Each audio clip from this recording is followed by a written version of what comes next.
बिस्मिल्लाहिर्रहमानिर्रहीम। शुरू अल्लाह के नाम से जो रहमान और रहीम है। इक़रा बिस्मि रब्बिकल्लज़ी खलक़। पढ़ो ए नबी अपने रब के नाम के साथ जिसने पैदा किया। खलक़ल इंसान मिन अलक़। जमे हुए खून के एक लोथड़े से इंसान की तख्लीक की। इक़रा व रब्बुकल अकरम। पढ़ो और तुम्हारा रब बड़ा करीम है। अल्लज़ी अल्लम बिल क़लम। जिसने कलम के जरिए से इल्म सिखाया। अल्लमल इंसान मा लम यअलम। इंसान को वो इल्म दिया जिसे वो न जानता था। Assalamu alaikum. We start our class with the name of Allah, who is the most beneficent and the most merciful. This is class 7 and the period is ICT. I am your ICT computer teacher. In our previous video, we have started chapter number 1 from your ICT computer book. Now we are going to study the remaining topics of chapter number 1, which are relative, absolute and mixed references. Okay. So first we have mentioned the name of the topic, which is relative, absolute and mixed reference.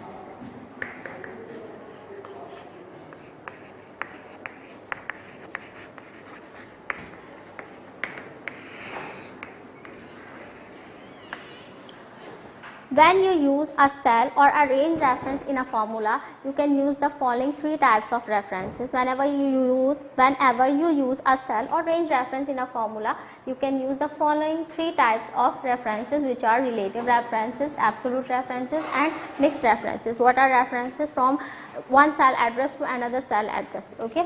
Now we have 3 types of references. First we have relative reference. What is relative reference? The row and column reference can change when you copy a formula from one cell to another cell is called relative reference, or I repeat it again. In relative reference, the row and column can change when you copy a formula from one cell to another cell. Okay. Now इसको और अच्छे तरह से explain कर देती हूँ. यहाँ आ जाइए. ये मेरे पास here we have an Excel worksheet in which we apply relative reference. Okay. So we have 3 columns here, 4 columns here, 1 A, B, C and D, and rows are 1, 2, 3, 4, 5 and 6. In our column A, we have principal amount, in our column B, rate of interest, and in column C, time in year. And we have to find the interest amount of these particular worksheet or table. Okay.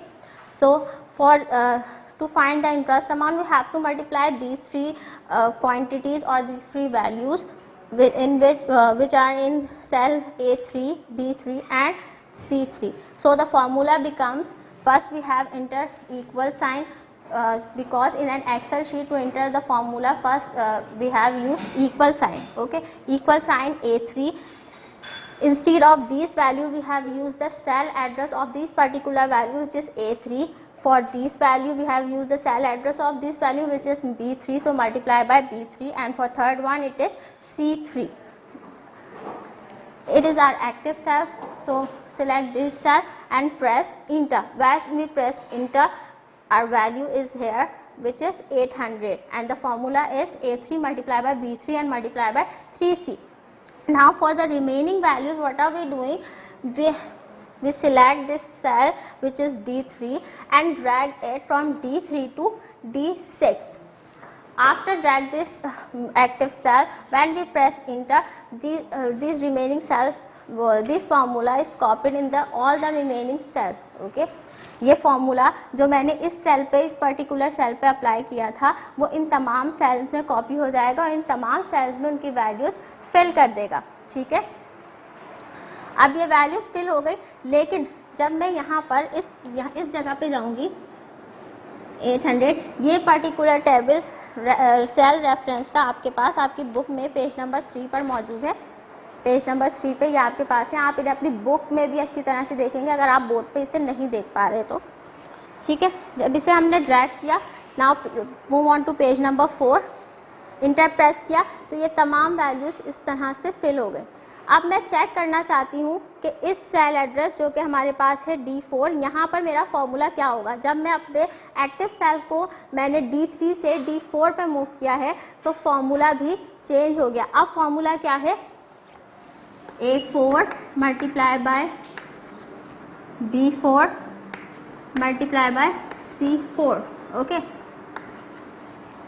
यहाँ इस cell D4 के लिए formula change है। जब मैं अपने cell को D4 से D5 की तरफ मूव करूँगी, from D4 to D5 the formula will again change and it's become A5 multiply by B5 according to figure 1.9 multiply by C5। Okay, so when it's mean that the formula is not copied, as it is copy नहीं हुआ formula.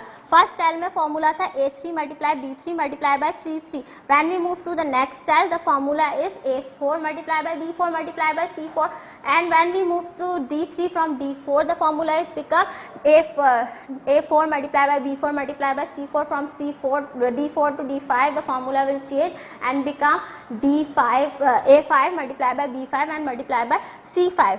So from जिस तरह से हमारे D के sales change हो रहे हैं, जब D1 था तो फॉर्मूले में तमाम रेफरेंस उसी के रिलेटिवली A2 A3 A4 थे। जब A3 से स्टार्ट किया हमने। जब फॉर्मूला D3 में था, हमारे पास वैल्यू D3 में थी तो फॉर्मूला था A3 multiply by B3 multiply bye C3। जब D4 में आई फॉर्मूला चेंज हो गया, फिर D5 में आई तो फॉर्मूला चेंज हो गया, A5 B5 C5 बन गया। इस तरह रिलेटिवली फॉर्मूला, जिस तरह से सेल एड्रेस हमारा चेंज होता जा रहा है, फॉर्मूला भी रिलेटिवली चेंज हो रहा है। तो इस टाइप के रेफरेंस को हम कहेंगे relative reference when row and column are changed when you copy a formula from one cell to another cell. Now move on to the next formula which is absolute, move on to the next reference which is absolute reference. Now what is absolute reference? अगर हम यहाँ पर और से देखें क्या difference आ रहा है, प्रिंसिपल अमाउंट वाला कॉलम बिल्कुल इसी तरह। पहले आप अपनी बुक में देख लीजिए, ये हम जो टेबल आपको मैं एक्सप्लेन कर रही हूँ आपकी बुक में पेज नंबर 4 पे है absolute reference. Okay, figure 1.10। So you can see this table or this worksheet on in your book on page number 4. Okay, principal amount, rate of interest, and the third column when we have to fill this by using the formula is interest amount. Okay, and one column is fixed, time in air. In this relative reference, time in air also put in a different cell for A cell. For A3, time in air is 1 which is in C3. For A4, time in air is C4. But here time in air is fixed value. उन्होंने एक ही दफ़ा दे दिया और fix कर दिया है कि जो आपके पास टाइम है वो 1 ईयर का है हर रेफरेंस के लिए। ठीक है, यहाँ पर अब हम कौन सा रेफरेंस यूज़ कर रहे हैं, एब्सोल्यूट रेफरेंस। किस तरह से यूज़ करेंगे देख लीजिए। प्रिंसिपल अमाउंट चेंज होने for every value. For C3 principal amount is A3 and B3. For C4 principal amount is A4 and B4. For C4 principal amount is A5 and B5, and for C6 principal amount is A6 and B6. Now time in air is fixed which is D1. Now किस तरह से हम अपना formula substitute करेंगे, जहाँ पर मुझे कुछ वैल्यूज़ चेंज भी करनी है। मैं चाहती हूँ ये वाली वैल्यूज़ रिलेटिवली चेंज हो हर डिफरेंट सेल के लिए, यानी जो प्रिंसिपल अमाउंट है और इंटरेस्ट चेंज हो रहा है, लेकिन मैं चाह रही हूँ टाइम ऑफ एयर जो कि मेरे पास फिक्स्ड है वो फिक्स ही रहे। तो ये किस तरह से होगा, इसके लिए एब्सोल्यूट रेफरेंस यूज़ करते हैं। A3 और B3 चेंज नहीं करना, A3 एज इट इज़ लिखा, मल्टीप्लाई करना है उसे D3 से, वो भी ऐसे ही लिखा। Now multiply again with D1, हमें सबको इस D1 से मल्टीप्लाई करना है और D1 चेंज नहीं होगा। जो चेंज नहीं होता उसे फिक्स करते हैं। कॉलम D भी सेम रहेगा, तो उसे फिक्स करने के लिए उससे पहले मैंने डॉलर साइन लगाया। किसी भी रो या कॉलम से पहले अगर मैं ये डॉलर साइन लिखूंगी तो वो रो और कॉलम फिक्स्ड हो जाएगा, हर वैल्यू में उसकी वही वैल्यू सब्स्टिट्यूट होगी, वो चेंज नहीं होगा। मुझे इसका रॉ भी फिक्स करनी है। रॉ नंबर क्या है इसका, is 1, so D1। Column D भी फिक्स्ड है, रो 1 भी फिक्स्ड है। तो इस टाइप के रेफरेंस को हम कहेंगे absolute reference. The row and column do not change when you copy a formula because reference is to a fix cell address. कह रहे हैं कि एक एब्सोल्यूट सेल रेफरेंस में हमारा रो और कॉलम दोनों चेंज नहीं होंगे। क्यों? क्योंकि हमारा रेफरेंस जो है वो ऐसे सेल एड्रेस में मौजूद है जो कि फिक्स रखना है हमें, ठीक है। तो इसलिए जिसे फिक्स करना है उसके साथ क्या लगाएंगे? डॉलर साइन, और जिसे फिक्स नहीं करना वो एज इट इज कॉपी किया, फॉर्मूला सब्सटीट्यूट कर दिया, equal sign A3 multiply B3 multiply by D1 हमें फिक्स करना था, तो मैंने लिखा multiply dollar sign D dollar sign 1, क्योंकि ये मुझे फिक्स करना था। यहाँ मैंने अपना एक्टिव सेल यहाँ शो किया, इंटर प्रेस किया, ये वैल्यू आ गई। बाकी की रिमेनिंग वैल्यूज़ के लिए मैंने इसे ट्रैक किया, इंटर प्रेस किया, तमाम वैल्यूज़ यहाँ पर ऑलरेडी कॉपीड हो जाएंगी। All the values are copied in a selected cells. जितने भी सेल्स मैंने सिलेक्ट किए थे उन तमाम सेल्स में हमारी वैल्यूज कॉपी हो जाएगी by using this formula.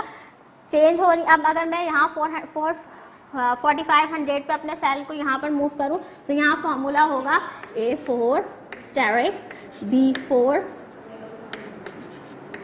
Steric and D1 is fixed because of this dollar sign, and this reference is called absolute reference. Okay, now move on to the next reference, which is mixed reference. What is a mixed reference? In our page number 4, mixed reference, the row or column reference is relative while the other one is absolute. कह रहे हैं mixed reference, word से ही पता चल रहा है mixed होनी है दो चीज़ें। तो यहाँ पर हमने जो दो रेफरेंस हम पहले पढ़ चुके हैं, one is relative reference and the other one is absolute reference. In mixed reference we mix these two references together, so we have, तो हमारे पास आ जाता है मिक्स्ड रेफरेंस, ठीक है। रिलेटिव रेफरेंस और एब्सोल्यूट रेफरेंस दोनों को मिक्स कर दिया। इट्स मीन यहाँ हम चाह रहे हैं कि कुछ वैल्यूज़ चेंज भी हों और कुछ वैल्यूज़ फिक्स्ड भी रहें। किस तरह से?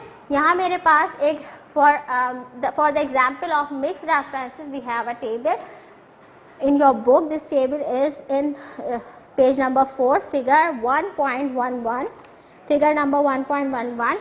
See carefully, figure number 1.11 on page number 4. This is the example of mixed reference. Okay, अब ये कह क्या रहे हैं यहाँ पर? इस साइड पे मेरे पास गिवन है लेंथ और यहाँ गिवन है breath. We know that formula of rectangle is to find the area of rectangle is length multiplied by breadth. See, यहाँ हम देखा जाए तो यहाँ हम एरिया फाइंड कर रहे हैं रेक्टेंगल का, and how we find area of rectangle? Length multiply by breadth. तो मुझे इस लेंथ को इन ब्रेथ से मल्टीप्लाई करना है, simple. How can we multiply these two? For first हम ऐसे ही करते हैं ना हमेशा, फर्स्ट वैल्यू के लिए अपना फॉर्मूला सब्सटीट्यूट कर लेते हैं और बाकी रिमेनिंग वैल्यूज़ के लिए हम उनके लिए रेफरेंस यूज़ करते हैं, सही। तो अब मैं फर्स्ट सेल की तरफ आऊँगी और अपनी फॉर्मूला डिसाइड करूँगी कि मुझे क्या पुट करना है। फॉर एग्जांपल मैं इस फर्स्ट रॉ के लिए फॉर्मूला सिलेक्ट कर रही हूँ, तो मेरे पास B। अब देखें फर्स्ट रॉ तो सेम है, B फिक्स्ड है, ठीक है, ये रॉ तो यही रहेगी ना 1, लेकिन कॉलम हमारे पास चेंज होता जा रहा है। वो B फिक्स है मेरे पास, लेकिन कॉलम मेरे पास चेंज होता जा रहा है। First and breadth, so length we have 4 quantities of length which are 1, 2, 3 and 4, and similarly we have 4 quantities for breadth, 1, 2, 3 and 4. Now as we know that to find the area of rectangle we multiply length multiplied by breadth. So for first cell we have to multiply B3, 1 multiplied by 1, so the cell address of this quantity is B3 and the cell address of this particular quantity is C2. So to find the value of this cell, so this one position, this cell address, we have to multiply B3 and C2. Okay, अब हमें ये decide करना है कि मुझे, हम formula किसी एक सेल एड्रेस के लिए पुट करते हैं, उसके बाद बाकी तमाम सेल एड्रेस में हम वो फॉर्मूला कॉपी कर देते हैं सिलेक्ट करके। मुझे किस तरह से फॉर्मूला पुट करना है फर्स्ट सेल एड्रेस में उसे मैं देख लूँगी।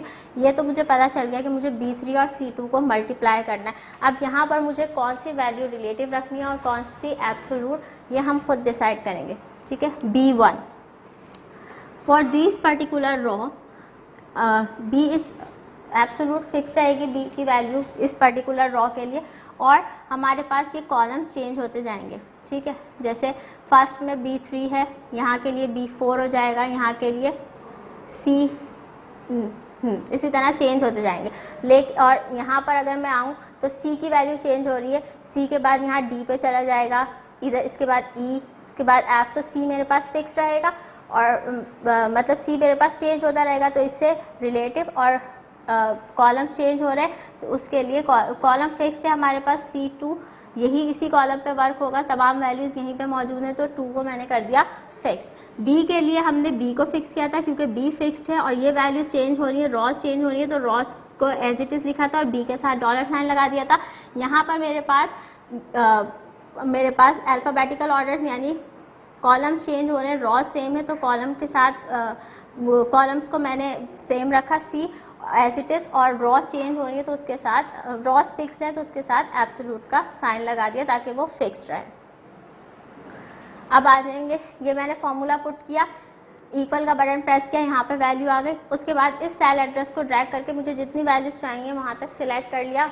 सिलेक्ट करने के बाद इंटर प्रेस करेंगे तो मेरा फॉर्मूला तमाम the formula is copied in all the cell and तमाम वैल्यूज़ हमारे पास आ जाएंगी। इसे हम कहेंगे mixed reference.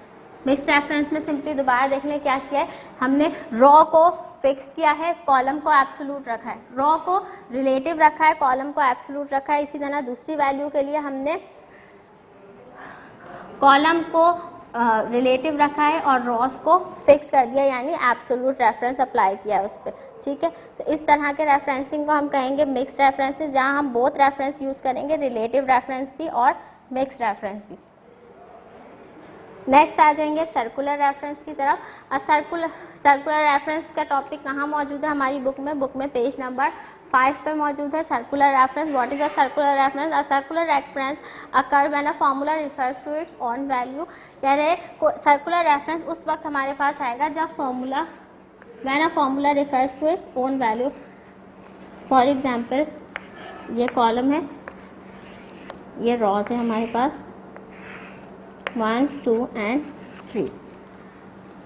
For example, we have value in A1 is 5, in A2 it's 6, A3 is blank. ठीक है. Now I put a formula in A3 is A1 plus A2 plus A3. Okay. A3 is a value. This cell address is also A3 and I include A3 in this formula also. ठीक है, A3 इस यहाँ का cell address भी और मैंने as a value भी इसे यहाँ यूज़ कर लिया, तो क्या होगा सर्कुलर रेफरेंस ऑकर हो जाएगा जब मैंने फॉर्मूले में वही वैल्यू रेफर कर दी है जो सेल एड्रेस है, it then circular reference occur. Okay, जब सर्कुलर रेफरेंस ऑकर होगा तो हमारे पास इस तरह की वार्निंग आएगी जो पेज नंबर 5 पे आपके पास लिखी हुई है, यहाँ हमारे पास शीट्स पे भी मौजूद है, लिखी हुई है careful we found one or more circular reference in your workbook. तो आप इस केस में क्या करेंगे, ओके क्लिक करेंगे, वार्निंग आएगी और अपने सर्कुलर रेफरेंस को रिमूव करेंगे। ठीक है, फिर हमारा नेक्स्ट टॉपिक की तरफ आ जाएंगे। इसके बाद हमने 4 रेफरेंसेस पढ़नी है। कौन कौन से रेफरेंसेस हमने रीड किए हैं? फर्स्ट हमने रिलेटिव रेफरेंस पढ़ा। What is relative reference? When a row and column both are change when you copy a formula from one cell to another cell. Absolute reference when a row and column do not change when you copy a formula because reference is to a fixed cell address. Now mixed reference, what is mixed reference? When a row or a column is relative reference while the other one is absolute reference. Now circular reference, what is circular reference? A circular reference occur when you refer a value, a circular reference is occur when a formula refer to its own value. Now move on to the next topic. What is text formula? In other words, we say that a text string or a text value is a sequence of characters in which we cannot perform mathematical operators. Text string और text formula एक ऐसा string है, एक ऐसी value है जो हम अपने एक्सेल शीट पे यूज़ तो करते हैं लेकिन उसमें हमारे मैथमेटिकल ऑपरेटर्स यूज़ नहीं होते। देन फिर उनको हम ज्वाइन किस तरह से करेंगे? उनको ज्वाइन करेंगे, उन स्ट्रिंग्स को ज्वाइन करने के लिए हम कॉन्कैटिनेशन यूज़ करते हैं। इनके ज्वाइनिंग के प्रोसेस को कॉन्कैटिनेशन कहा जाता है और किस तरह से ज्वाइन करते हैं ये सब हम पढ़ेंगे अपने टेक्स्ट फॉर्मूलाज के टॉपिक में। ओके जी, now how can we combine these text strings together, किस तरह से हम इन टेक्स्ट स्ट्रिंग को कंबाइन करेंगे, उसके लिए कुछ एग्जांपल्स है। How to apply text formulas on an Excel worksheet. Here we have 3 steps, step 1, step 2 and step 3. These 3 steps also mentioned in your books on page number 7. Okay, यहाँ मेरे पास एक marksheet, एक result card हमारे पास मौजूद है जहाँ पर 4 students के रिज़ल्ट गिवन है रोल नंबर्स, नेम और ग्रेड के अकॉर्डिंग, ठीक है। और first column we have roll numbers, on column B we have names, and in column C we have grades, and in row 1, row 2, row 3, row 4 and 5 are used. Okay, first we have roll number 1 Samira which have grade A1, ठीक है, जिस student है समीरा और उनका grade है A1। इससे मुझे, जैसे हमारी वर्कशीट में लास्ट में रिमार्क्स लिखे होते हैं तो वो टेक्स्ट स्ट्रिंग्स ही होते हैं। अब मुझे इसे टेक्स्ट की फॉर्म में लाना है तो मैं किस तरह से इसे शो करूँगी। फर्स्ट मैं सिलेक्ट करूँगी रोल नंबर 1, ठीक है। हम इसे पॉइंटिंग की मदद से भी सिलेक्ट कर सकते हैं और मैं यहाँ पर फॉर्मूला भी यूज़ कर सकती हूँ। पहले मैंने फॉर्मूला पुट करने के लिए A7 हमारा जो कॉलम है उसे सिलेक्ट किया है to put the formula. A7 column select किया, इक्वल का बटन प्रेस किया फॉर्मूला पुट करने से पहले। अब फर्स्ट मैं नेम चाहती हूँ सबसे पहले स्टूडेंट का, तो मैंने नेम पर क्लिक किया, यहाँ B2 आ गया। फिर मैंने एम्परसेंड यानी एंड का साइन लिखा, इन्वर्टेड कोमास, फिर कॉमा, फिर मैंने लिखा हुज रोल नंबर इज, फिर इंटेरोगेटिव कोमास में मैंने लिखा रोल नंबर्स का कॉलम। रोल नंबर्स की बजाय मैं instead of roll number I use cell address of roll number, तो मैं उसे एम्परसेंड साइन लास्ट में भी और स्टार्ट में भी लिख के फिर A2 inverted commas close comma got the grade, फिर लास्ट वाले कॉलम में मैंने इन्वर्टेड कॉमास और एम्परसेंड का साइन स्टार्ट में लगाया और C2 लिख के क्लोज कर दिया। जब मैंने फर्स्ट सेल एड्रेस लिखा तो मैंने एम्परसेंड और इंटेरोगेटिव कॉमास उसके बाद यूज़ किए हैं, और जब लास्ट वाला मैंने सेल एड्रेस लिखा है तो वहाँ पर एम्परसेंड और इंटेरोगेटिव कॉमास स्टार्ट में लिखे, ठीक है। इसके बाद मैंने इंटर प्रेस किया तो हमारे पास वो हमारी गिवन सिचुएशन आ गई, which is Samira whose roll number is 1 got the grade A1। Now I want this formula for all the remaining roll numbers also.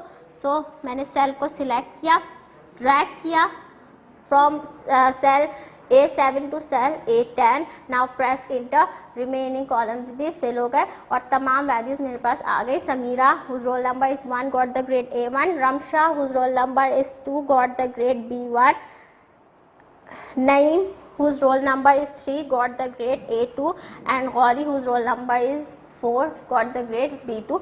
और मेरे पास जो मैथमेटिकल एक्सप्रेशन थे, जो मेरे पास वैल्यूज़ थी, उनके टेक्स्ट स्ट्रिंग्स हमारे पास आ गए।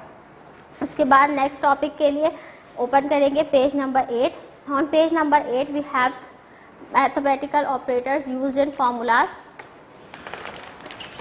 Mathematical operators used in formulas. Now which mathematical operators we use in our Excel sheet?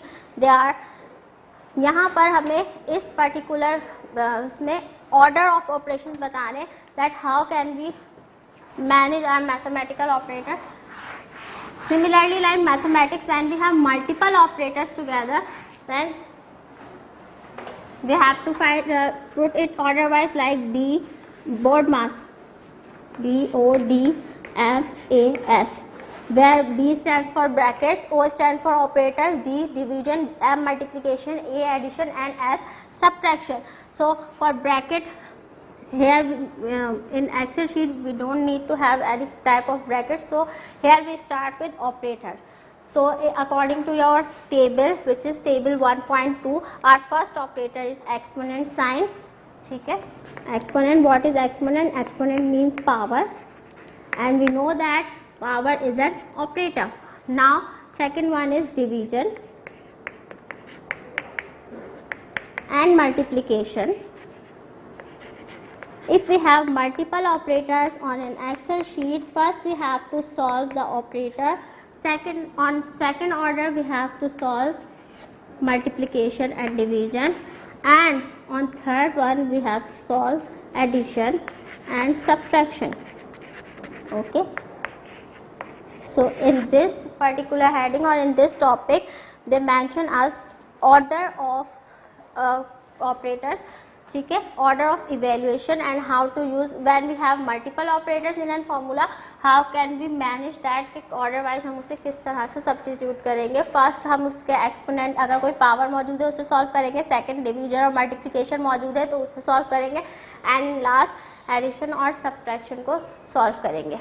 फिर आ जाइए next which is error result. Sometimes a cell with a formula display an error result rather than a proper value। कह रहे हैं अक्सर हमारे पास ये ऐसा होता है कि जब हम किसी सेल में अपना फॉर्मूला पुट करके इंटर प्रेस करते हैं तो हमारे पास एक प्रॉपर वैल्यू के बजाय एरर फॉर्म हो जाता है। ऐसा क्यों होता है? This happen when the formula has a problem and Excel does not able to process it.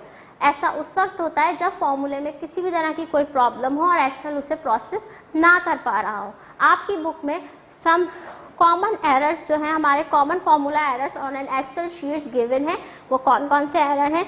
Page number 9 open करेंगे। On page number 9 first we have hashtag error. when this error will happen, the column is not wide enough to display the value। जो हमारे पास column मौजूद है उसमें sales कम हैं हमारी तमाम values को डिस्प्ले करने के लिए। अगर ऐसा है तो हमारे पास हैशटैग एरर आता है। Second one is hashtag division by zero, DIV/0 लिखा हुआ है, इसका मतलब है divided by zero. What does it mean? The formula contain an invalid operation such as divisible by zero. कह रहे हैं आपने जो फॉर्मूला पुट किया है उसमें कोई ऐसा इनवैलिड ऑपरेशन मौजूद है जिसकी कोई पर्टिकुलर वैल्यू नहीं आती। अकॉर्डिंग टू मैथमेटिक्स, अगर हम किसी नंबर को डिवाइडेड बाय ज़ीरो करते हैं, अपने कैलकुलेटर में इक्वल प्रेस करते हैं, कैलकुलेटर वैल्यू नहीं देता। हमें पता है समथिंग अपॉन ज़ीरो की वैल्यू होती है infinite, it means no value in finite values, ठीक है। तो ऐसी सिचुएशन में जब कोई वैल्यूज़ प्रॉपर वैल्यू नहीं आती तो हमारा कंप्यूटर क्या रिजल्ट देता है? एरर दे देता है वो। और वो कौन सा एरर शो करता है? This one which is hashtag by zero. ये वाला एरर हमारा कंप्यूटर शो कर देता है। Now the next error is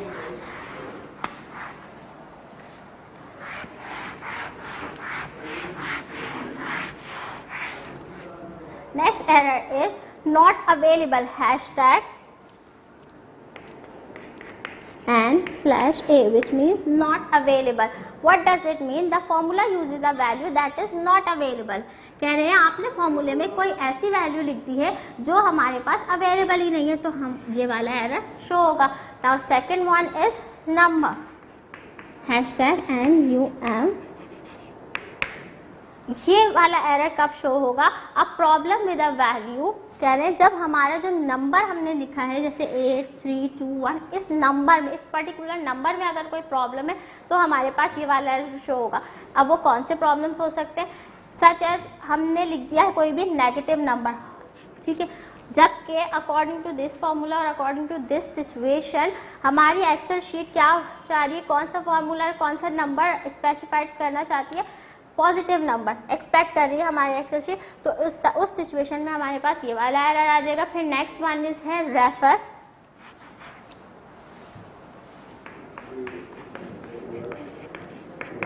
ये वाला एरर कब आएगा हमारे पास? The formula refers to a cell that does not exist.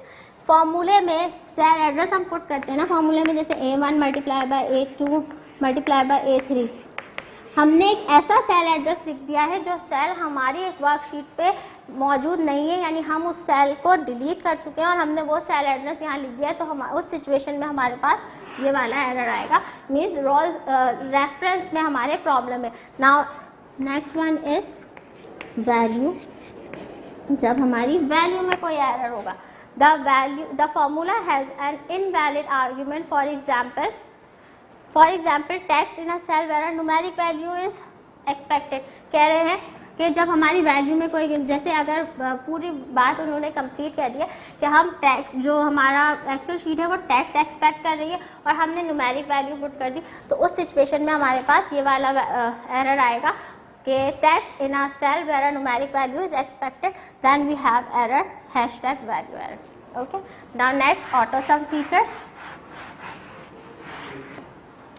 Auto sum feature is also on page number 9.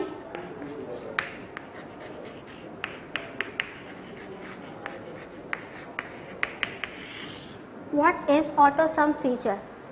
अभी तक जो हमने पढ़ा उसमें हम फॉर्मूला पुट कर रहे थे a1 plus a2 plus a3। Now Excel sheet में एक ऐसा फंक्शन भी है जहां हम प्लस करने के बजाय डायरेक्ट ऑटो सम का फीचर यूज़ करेंगे और ऑटोमेटिकली वो तमाम नंबर्स आपस में ऐड हो जाएंगे। ऑटो सम क्या है ये फीचर? फर्स्ट पहले हम देखेंगे कि हमारी वर्कशीट पे ये ऑटो सम फीचर्स हमारी एक्सेल शीट पे कहाँ पर अवेलेबल होता है। On page number 9 we have this type of figure number 1.20 on which we have an work tab, ठीक है, फॉर्मूला टैब। सबसे पहले तो मैंने फॉर्मूला टैब पे क्लिक किया, हमारे पास ये पर्टिकुलर ऑप्शन अवेलेबल हो गया, ओपन हो गए। यहाँ पर सेकंड नंबर पे इंसर्ट फंक्शन के बाद मेरे पास फिल है, सेकंड ऑप्शन है ऑटो सम का, ठीक है। इस ऑटो सम पे मैं क्लिक करूँगी, ओपन हो जाएगा मेरे पास और सम के इस तरह की शीट। फिगर नंबर 1.22 यहाँ पर ऑटो सम पे मैंने क्लिक किया, ओपन हो गया। नीचे ऑप्शंस आ गए बहुत सारे। कौन कौन से ऑप्शंस आए हैं? Sum, average, next one is count, maximum and minimum. Okay, these are main auto sum functions. If we अगर मैं आप first I want to use the sum function, sum of this auto sum feature sum, ठीक है। मैं सम करना चाह रही हूँ इन सबको। यहाँ मेरे पास कुछ वैल्यूज गिवन है, एक वर्कशीट है, roll numbers, test 1, test 2, test 3 के मार्क्स हैं। I want the total for roll number A001। So first I click on this auto sum feature. फिर ऑटो सम से मुझे सम करना है तो सम पे क्लिक किया। सम करने के बाद यहाँ पर मेरे पास इस तरह से बना हुआ आ जाएगा इज इक्वल्स टू सम। किससे सम करना है मुझे? From B2 to D2। मैंने सेल एड्रेस पुट किया, bracket B2 colon D2 bracket close, equal का बटन प्रेस करेंगे, यहाँ मेरे पास आंसर आ जाएगा 128। एक के लिए फॉर्मूला पुट किया। Now from cell B2 I drag करेंगे इसे और from B2 to B5 and then press enter. we have copied now the excel sheet copy all the values, all the तमाम वैल्यूज जो है वो रिमेनिंग सेल्स में copy हो जाएंगी, ठीक है।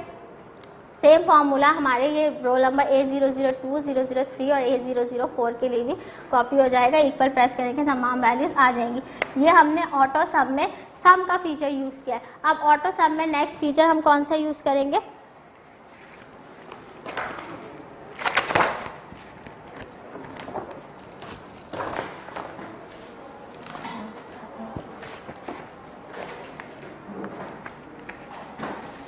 एवरेज का फीचर यूज़ करूँगी नेक्स्ट में। इसमें एवरेज के लिए उसी तरह से ऑटो सम का फीचर ओपन किया, एवरेज पे क्लिक किया।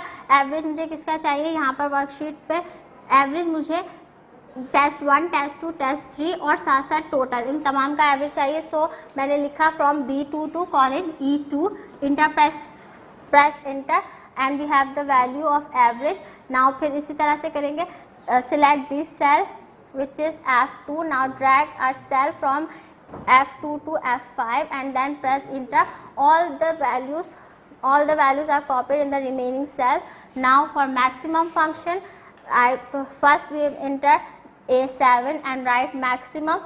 Now to enter the formula for maximum, select the cell B7 and write it. Select the cell B7 and write the formula in this particular cell. What is maximum? Maximum पर click किया और किसका maximum चाहिए मुझे? From B2 to B5। सो मैंने लिखा B2 colon B5 bracket close, inter press किया, value आ जाएगी। उसके बाद उसी तरह ड्रैग करके जहाँ तक हमें वैल्यू चाहिए इंटर प्रेस करेंगे और हमारे पास वैल्यू आ जाएगी। फॉर मिनिमम फंक्शन बिल्कुल उसी तरह से अप्लाई करेंगे। मिनिमम के लिए भी यहाँ पर आप ऑपरेशन कौन सा सिलेक्ट करेंगे? मैक्सिमम के बाद मिनिमम का। मिनिमम सेलेक्ट करके इसी तरह से वैल्यूज पुट करूँगी मैं। सेल एड्रेस क्या होगा मेरे पास? फर्स्ट वाले के लिए B2 colon B5 bracket close, inter press किया और यहाँ जहाँ मुझे कॉपी करनी है ड्रैग करके इंटर प्रेस करेंगे, कॉपी हो जाएगा तमाम फार्मूलाज पे। फिर आ जाएंगे number of student. Number of students के लिए हमें कौन सा ऑटो सम का फंक्शन यूज़ करना पड़ेगा? Count function. काउंट फंक्शन पे क्लिक करेंगे, काउंट फंक्शन पे क्लिक करेंगे, अपना फॉर्मूला पुट करेंगे, इंटर प्रेस करेंगे और हमारे पास नंबर ऑफ स्टूडेंट्स आ जाएंगे। वैसे नंबर ऑफ स्टूडेंट्स फाइंड करना इतना मुश्किल नहीं है, यहाँ पर नज़र आ रहे हैं कि टोटल 4 स्टूडेंट्स है हमारे पास। फिर इसके बाद नेक्स्ट हमारे पास है, तो यहाँ पर मैंने कौन कौन से फंक्शंस पढ़े हैं ऑटो सम फीचर में। ऑटो सम में हमने function of sum, average, count, maximum and minimum का फंक्शन रीड किया है। इसके बाद आ जाएंगे नेक्स्ट टॉपिक पे जो कि है function library.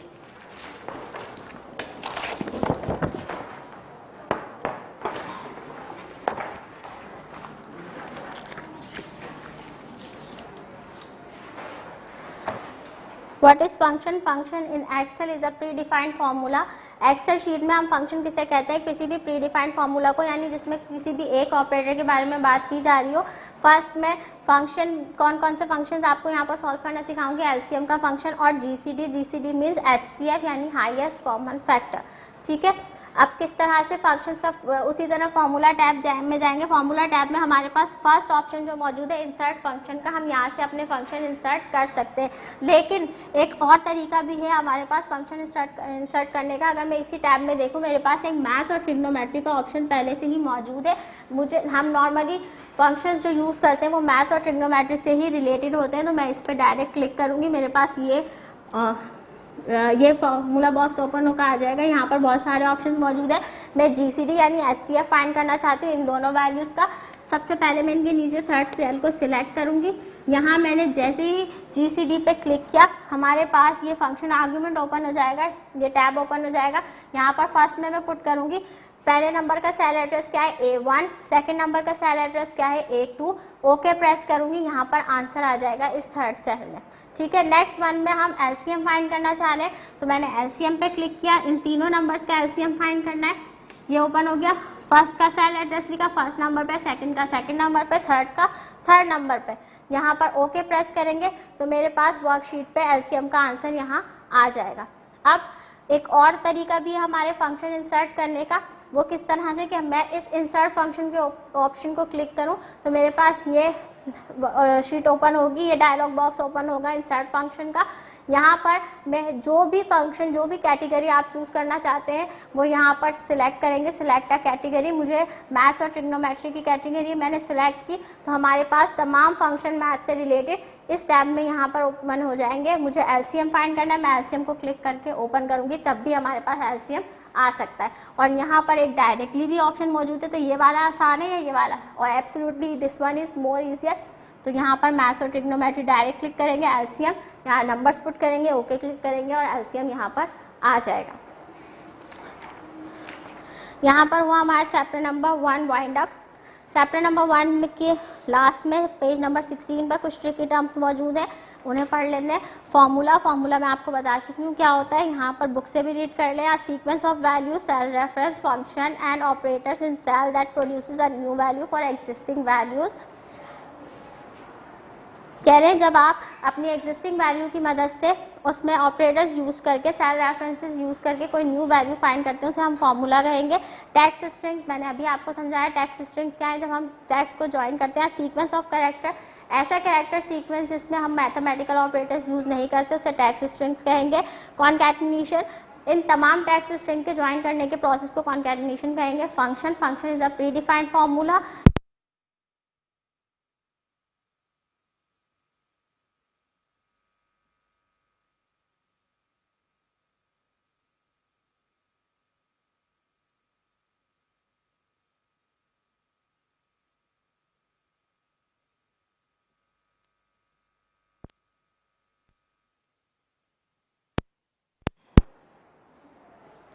Now next one is pointing, adding a cell reference up to a formula by clicking or a cell or array।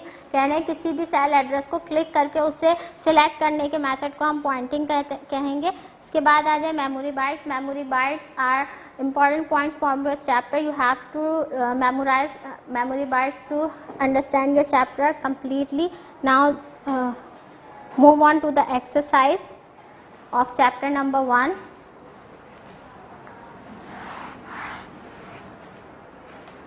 Exercise page number 16, descriptive questions.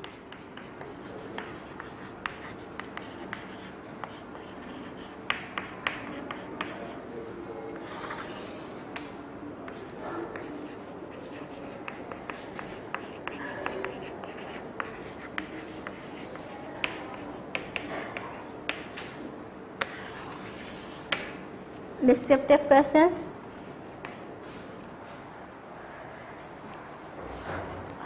In your exercise on your content solution, first we have objective types of question which is not mentioned in your books, so I read it for you. First objective type question is a formula in Excel always start with and dash sign. कह रहे हैं Excel sheet पे कोई भी formula किस sign से हम start करते हैं. यहाँ मेरे पास 4 ऑप्शंस हैं. implies that equal, addition and subtraction. So which one is the correct option? Absolutely equal sign. When we enter formula on an Excel sheet, first we start with an equal sign. Now the next one is dash is a predefined formula that performs specific calculation. कह रहे हैं एक dash is a predefined formula that performs a specific calculation. Which one is the right answer? Text strings, pointing, function and auto sum. Absolutely, function is a predefined formula. Function is a predefined formula that performs specific calculation. Third one is the dash button is used for adding and calculating functions in a worksheet. किसी भी function को calculation के functions को add करने के लिए हम कौन सा टैब यूज़ करते हैं अपने एक्सेल वर्कशीट पे? तो हम इंसर्ट फंक्शन का फंक्शन यूज़ करते हैं. तो यहाँ पर आएगा insert function. Number 4 is a reference identify a dash identify a cell or a range of a cell in a worksheet. क्या चीज़ आइडेंटिफाई करता है वर्कशीट पर सेल और सेल की रेंज को? तो हम उसे क्या कहते हैं? रेफरेंस कहते हैं. ठीक है, तो इस ब्लैंक में आ जाएगा reference. Now move on to the descriptive type question. Our first question is this A part. What is a circular reference? What is a circular reference? We know that what is circular reference. So in the answer of part A, we have definition of circular reference and have one example. Circular reference अभी मैंने आपको define किया है. Next question is part B. Write the steps to find the LCM of 3 numbers. किसी भी 3 numbers के LCM को find करने के steps लिखने. यहाँ हमने उन 3 numbers का LCM find किया है. इनके steps यहाँ पर mention है, आप इसे read कर सकते हैं. मैं भी आपके लिए इसे रीड कर देती हूँ. To find the LCM of 3 numbers, type 3 numbers in cell A1, A2 and A3. आप तीनों नंबर्स को इस सेल में टाइप करेंगे, A1, A2 और A3 को. Select cell A4 where you want to enter the formula. हमने सिलेक्ट किया सेल A4 को, यहाँ फार्मूला इंटर करेंगे. The 3 numbers, click math and trigonometry and then select LCM from the drop down menu. Drop down menu में जाएंगे, math and trigonometry की और LCM का फंक्शन सिलेक्ट करेंगे. फिर नेक्स्ट क्या करेंगे? The function argument dialog box appear. ये डायलॉग बॉक्स अपेयर होगा. यहाँ पर अपने cell addresses A1, A2, A3 mention करेंगे, नंबर 1, नंबर 2, नंबर 3 में रिस्पेक्टिवली. ओके का बटन प्रेस करेंगे और हमारे पास हमारा आंसर आ जाएगा. ये आपको पहले ही एक्सप्लेन कर चुकी हूँ मैं. नेक्स्ट है पार्ट डी. सी पार्ट हमने स्किप किया है. When you inter a formula and click inter, it display the calculated value. What will you do to display the formula? किसी भी यहाँ पर हमारे पास जितनी भी वर्कशीट मौजूद थी, हम फॉर्मूला इंटर करने के बाद इंटर प्रेस कर देते थे तो हमारे पास वैल्यू आ जाती है. अब फॉर्मूला कहाँ देखेंगे? तो फॉर्मूला एग्जैक्टली हम फॉर्मूला टैब में देख लेंगे, और अगर यहाँ पर फॉर्मूला ठीक है वहाँ पे मेंशन हो रहा होगा देख लेंगे. नेक्स्ट आ जाइए पार्ट एफ की तरफ. Your teacher has asked you to use an Excel sheet to record the marks of your class in the following subject. आपके टीचर ने आपसे कहा है कि एक एक्सेल शीट बनाएं जहाँ पर आप क्लास में इन तमाम ये जो फॉलोइंग सब्जेक्ट्स हैं इनके मार्क्स का रिकॉर्ड लिखेंगे. वो कौन से सब्जेक्ट्स हैं? English, science, mathematics and computer science. With this information you can calculate the average marks. इस इन्फॉर्मेशन की मदद से आपको क्या क्या कैलकुलेट करना है? एवरेज मार्क्स कैलकुलेट करने of each student and the name of the student who scored the highest and lowest marks in each subject. Student का नेम फाइंड करना है जिसने हाईएस्ट मार्क्स लिए और इस स्टूडेंट का नेम भी फाइंड करना है जिसने लोएस्ट मार्क्स लिए. अब आपके पास हमें आंसर क्या करना है? फर्स्ट में उन्होंने हमसे पूछा है compare the different method of creating this sheet. आप बताइए आप कौन कौन से मेथड यूज़ कर सकते हैं इस शीट को क्रिएट करने के लिए. उन मेथड्स के नाम बता दें. तो यहाँ पर हमने 2 मेथड्स बताए हैं. एक फॉर्मूला बार की मदद से हम क्रिएट कर सकते हैं. सेकेंड वन इज ऑटो सम. ठीक है, 2 मेथड हम यूज़ कर सकते हैं। फिर सेकंड पॉइंट में हमें क्या करना है, रीज़न देना है, give reason to why you would select one method over the other. अब आप सिलेक्ट करें कि आप इन दोनों में से कौन सा मेथड यूज़ करना पसंद करेंगे, और फिर ये भी एक्सप्लेन कीजिए, रीज़न दीजिए कि आपने जिस मेथड को भी सिलेक्ट किया उसे क्यों किया है। ठीक है, हमने ऑटो सम के मेथड को सिलेक्ट किया, इसलिए क्या है, because it is much easier to calculate. Next is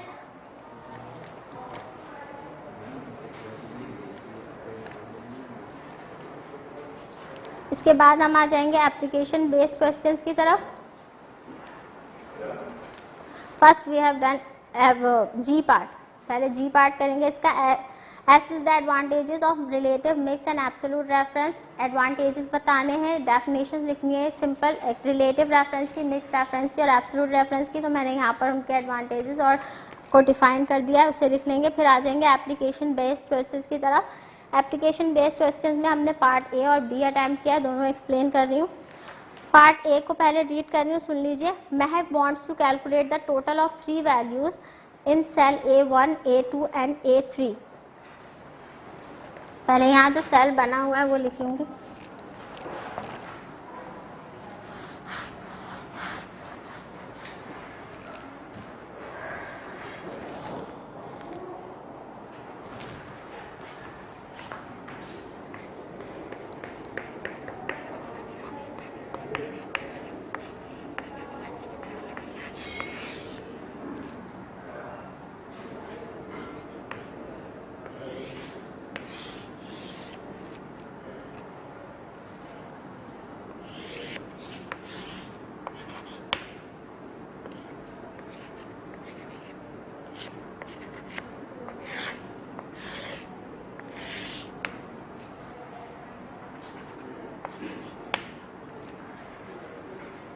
Mahak calculate करना चाहती है 3 वैल्यूज़ का सम, और वो वैल्यूज़ कहाँ कहाँ मौजूद हैं।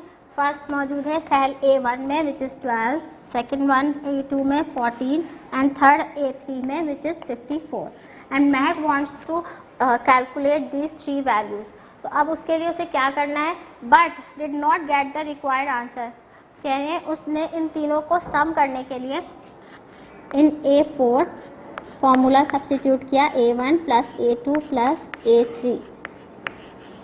ठीक है, नेक्स्ट आगे क्या कह रहे हैं क्वेश्चन में, but did not get the required answer. But she did not get the required answer, why? So first point is, what is wrong with the formula entered in cell A4? How it cannot be correct? कह रहे हैं ये जो given formula बिल्कुल सही put किया, उसे इन तीनों का सम चाहिए, उन्होंने पुट किया A1 plus A2 plus A3 in cell A4। Then why she did not get her answer, फिर उसका आंसर क्यों नहीं मिल रहा महक को। नोट करें कि महक ने यहाँ फॉर्मूला इंटर करने में ऐसी कौन सी मिस्टेक्स की है जिसकी वजह से उसे आंसर नहीं मिल रहा है। सो फर्स्ट पॉइंट का आंसर हमारा यही है कि हमें मिस्टेक बतानी है महक की। तो मिस्टेक ये है that she not enter the equal sign before enter the formula. ठीक है, किसी भी एक्सेल शीट में फॉर्मूला एंटर करने से पहले सबसे पहले हमें इक्वल साइन ऐड करना पड़ता है, and Mahak did not enter the equal sign before write the formula on an Excel sheet. ठीक है, फर्स्ट पॉइंट का आंसर हो गया, the formula enter by Mahak does not have an equal sign at its beginning. Now the next one is the correct formula is, now we have write the correct formula also, which is equal sign A1 plus A2 plus A3. to correct the formula select the A4 and press F2। एक short की उन्होंने बताई है कि किसी भी formula को correct करने के लिए आपने ये सेल सिलेक्ट करेंगे और F2 प्रेस करेंगे तो फॉर्मूला करेक्ट हो जाएगा। Now second part is, if she changes any value in cell A1, A2 और A3 will that affect the value in A4। कह रहे हैं अगर महक A1, A2 और A3 में से किसी की वैल्यू चेंज करती है तो क्या फॉर्मूला इफेक्ट होगा?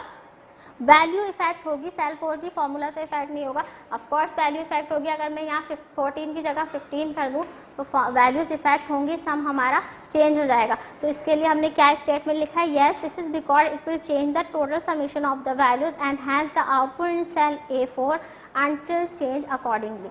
ठीक है, जिस तरह से हम वैल्यूज चेंज करते रहेंगे यहाँ हमारा समेशन भी चेंज होता रहेगा।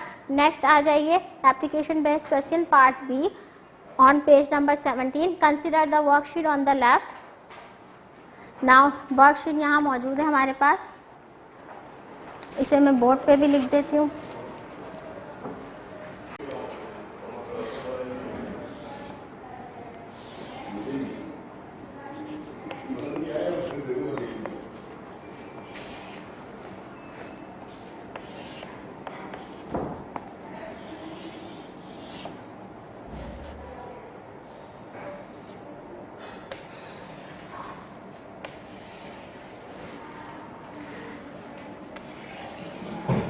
One, 2, 3 and 4, and the values is 2, 5, 3, 2, 6, 3, 2, 2.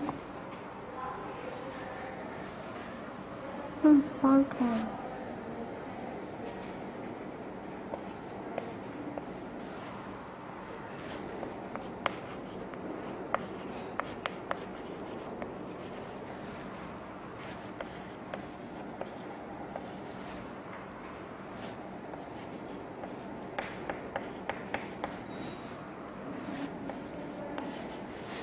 Now move on to the question. Consider the worksheet on the left. Consider कर लिया हमने वर्कशीट जो हमारे पास गिवन है, इसे कंसिडर करना है और in particular in following points के आंसर देने। What will be the result in cell B4 if you click enter. B4 का है, ये रहा B4, कह रहे हैं यहाँ फॉर्मूला ऑलरेडी लिखा हुआ है। अगर मैं यहाँ इंटर क्लिक करूँगी तो बताइए क्या वैल्यू आएगी। किन किन चीज़ों को प्लस किया है, A4 प्लस B3, A4 ये रहा और B3 ये रहा, इनको प्लस किया, क्या वैल्यू आएगी यहाँ पर 4। Simple 2 plus 1, 2 plus 1 is equal to 3। यहाँ क्या वैल्यू आएगी 3। तो ये हमारे पार्ट 1 का आंसर है जो मैंने यहाँ पर मेंशन भी किया है। फर्स्ट पार्ट का आंसर है 3 के, जब यहाँ हम इंटर प्रेस करेंगे तो आंसर आएगा 3। नेक्स्ट आ जाइए, क्या पूछ रहे हैं, if the formula in cell B4 is copy and paste to cell D2 what will be the formula and the resultant value.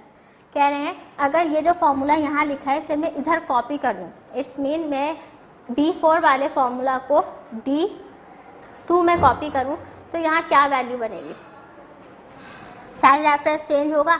यहाँ पर A4 के लिए B3 और A4 था, तो यहाँ पर क्या होगा, फर्स्ट तो D हो जाएगा, D की कौन सी वैल्यू आएगी, जिस सेल एड्रेस में वो मौजूद है उससे एक ऊपर वाली, इसका सेल एड्रेस है D2 तो ये हो जाएगा D1 प्लस, और A की कौन सी वैल्यू थी, वही जो सेल था, तो यहाँ पर C की वैल्यू आएगी C2, उससे पहले लिखेंगे इक्वल साइन। तो ये हमारे सेकंड पार्ट का आंसर है कि equals to C2 plus D1। Space बहुत कम है,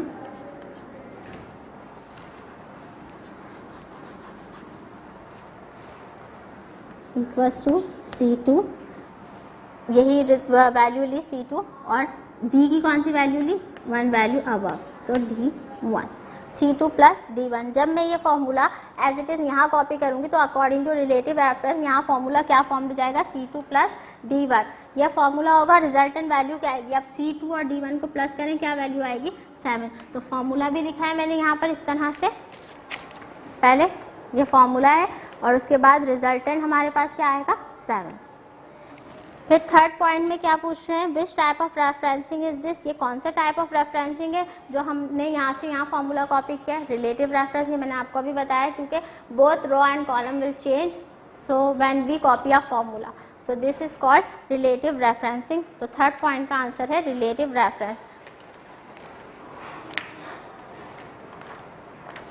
सो exercise questions are completed. Now we have performed in the lab in our last video lecture. Inshallah you have copied all the work related your exercise of chapter 1 from your content solution, and your home task is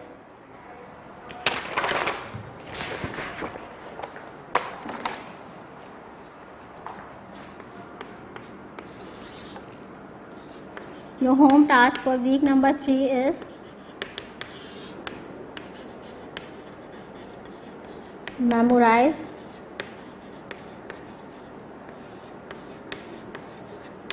memory bites of chapter number 1 from page number 16.